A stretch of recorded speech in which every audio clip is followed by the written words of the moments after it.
Formasi gahar timnas Indonesia di Piala AFF U23 mohon siap-siap. Ada formasi gahar yang diprediksi sudah disiapkan timnas Indonesia di Piala AFF U23. Semua lawan mohon siap-siap. Sejatinya misi yang dijalankan tim besutan Sintayong itu tidak mudah. Ada banyak lawan berat yang akan dihadapi dan semuanya dipastikan bakal menurunkan dream team yang sulit dijinakkan.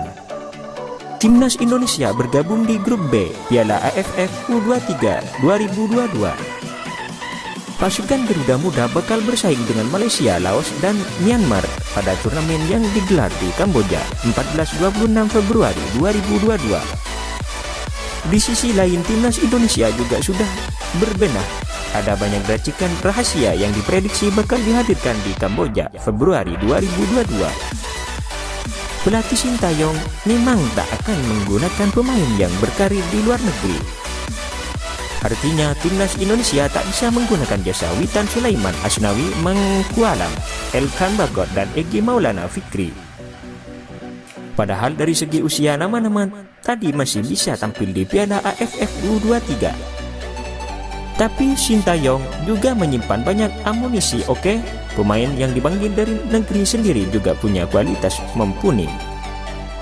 Bahkan skuad timnas U23 disebut tak berbeda jauh dengan tim senior yang baru bermain di Piala AFF 2020.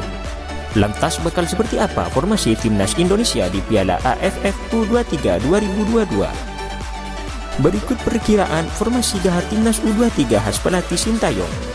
Depan ramai rumah kick diprediksi bakal menjadi andalan di sayap kiri timnas Indonesia. Sosok lincah asal Papua ini punya kemampuan yang bagus dalam menusuk lawan di lini pertahanan. Sementara sayap kanan bisa dimainkan Ronaldo Kuate. Selain andal memberikan umpan-umpan matang, Ronaldo Kuate juga bisa diandalkan dalam mencetak gol. Piala AFF U23 2022 menjadi momentum baginya untuk membuktikan kemampuan mumpuni sebagai penyerang tengah. Tengah disinilah jantung pemain Indonesia dimulai. Komposisi pemain di lini ini prediksi akan sangat fleksibel. Pilihan Rahmat Irianto bisa jadi pilihan Sintayong untuk diplot sebagai gelandang bertahan.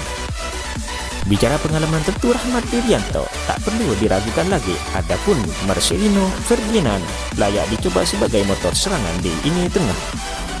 Bicara pengalaman, tentu Rahmat Irianto tak perlu diragukan lagi. Adapun Marcelo Ferdinand layak dicoba sebagai motor serangan di lini tengah. Perannya akan terbantu dengan kehadiran Gunansar Mendowen.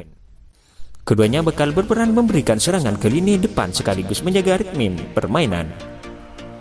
Belakang posisi bek kiri diyakini bakal tetap ditempati Pratama Arhan. Seperti diketahui, Pratama Arhan punya kemampuan mumpuni, tak hanya sekedar bertahan melainkan juga membantu serangan. Adapun di posisi jantung pertahanan akan dihuni Rizky Ridho dan Alfiandra Diwangga. Duet keduanya diyakini bisa membuat lini pertahanan timnas Indonesia terhindar dari bahaya. Untuk bek kanan, posisinya bisa dihuni Bayu.